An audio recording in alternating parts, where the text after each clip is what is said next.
So I just want to talk to you real quick about my trip to NAB yesterday.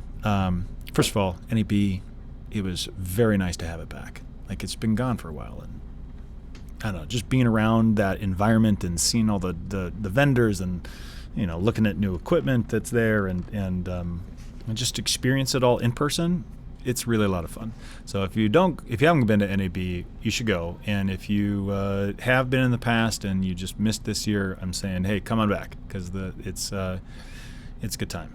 What I wanted to share was what I consider to be the future of video acquisition and the workflow for that into the future.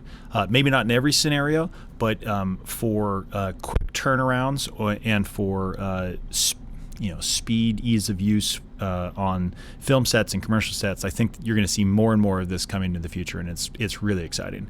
And that is this idea of camera to cloud processing. Right now, when you film a commercial, a movie, a live event, you record all the takes, you record all the little snippets of video, and after the event or after the commercial's done, you take that card, that physical media, and you stick it into a computer, and you transfer these really ginormous files into a computer, and then you edit them, and you have your great video. The problem with that is that if you have a live event and the client says, "Hey, I need a quick turnaround on this thing. I need a video tonight, actually, for news purposes, or for just to jump on the event's publicity and to get this out really, really quick." The editor cannot touch that video until they get it off the camera. And a lot of times that means if an event starts at 5 or 6 o'clock at night, the editor's not going to see that footage until 11 o'clock, midnight, 1 o'clock in the morning when the event's over and the footage has been transferred. And that just takes time. Even if you're doing dumps in the middle of the night, it's still a very slow process, and it means that your editor that's potentially there on site doing stuff, they don't touch it for hours after the event's started. Similarly, if you're in a movie set and you're filming take after take, or a commercial set and you're filming take after take, the editor is not going to see that footage until, again, hours later. On a film set, for instance, it might be lunch, right? That's a pretty common time to dump footage, is that you film all the morning, and then at lunch, the director of photography takes the video, the card, hands it to their DIT technician. They transfer and dump the footage. At which point, the editor can then start touching those files. It's slow. I mean, it's not terrible if you're not worried about time, but if time is important to you, then that time it's a penalty to you. And for us, we just finished filming a feature film here, and I can tell you that it would have been really nice for my editor to be, being able to see that footage almost immediately. Like the second we took a clip, I would have loved for him to be able to touch that footage and to edit that file right away. And maybe tell us while we're on set, hey, you missed this shot, or that take that you thought you got doesn't work. Or, you know what, I need this extra bit of footage. I need you to give me an insert here or a reaction there. I don't have it. I need it. All of those things would have been really nice, but that's not possible because, again, that physical media file is in the camera and is not accessible to the editor until we're done. Well, that's changed. And I can say that Teradek has had this capability for a little while, this camera to cloud technology, but Atomos came out with it as well yesterday or here at NAB, and my eyes just lit up. I was like, holy crap. I didn't realize it was such a big deal until I started looking at it and they were showing it to me right there and there. Here's what it does. In essence, you hit record on your camera, you hit stop.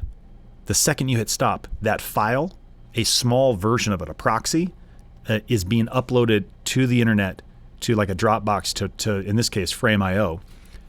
And within 60 seconds, your editor can be pulling that down and using it for an edit in their timeline.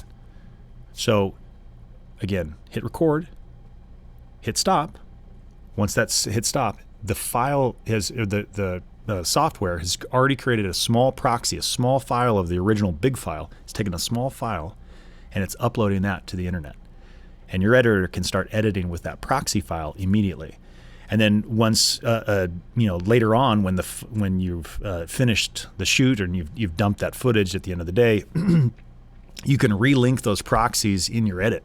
But what it opens up for people is editors to be able to start working on the footage immediately after a take has been taken.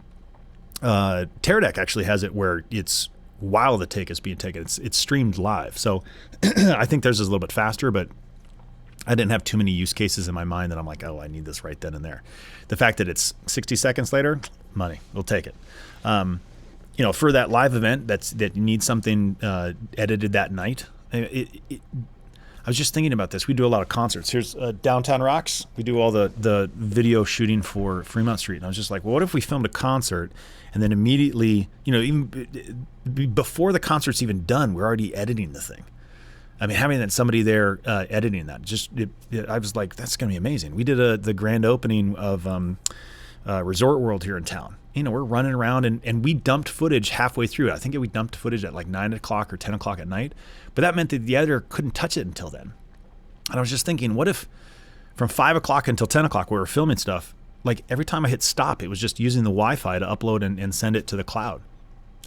Totally amazing. I think that's the future for acquisition, for editing, for those tight turnarounds, absolutely. And the cool thing about it is the cost for it. Teradek is pretty expensive. I think their unit's somewhere around $3,000, $2,700, $3,000. But Atomos, theirs is for the add-on back, which gives you the Wi-Fi antennas that sends the stuff to the cloud. That was like $400, $400. And because Frame.io, where the thing is being sent to, that's now with Adobe. It comes free. A Frame.io comes free with your Adobe subscription. It's like, you mean for $400 I get this capability that I could have an editor, let's say in Turkey or in the Philippines or in New York or in LA, wherever my editors are. They could be instantly working on this stuff the second I hit stop on a clip. Pretty mind-blowing. So, yeah, that was NAB. That was my big, this is the one thing I thought is really excited me about the whole thing. There was other cool stuff that was there, equipment-wise, and that was fun. But the camera to cloud stuff, that's pretty rad.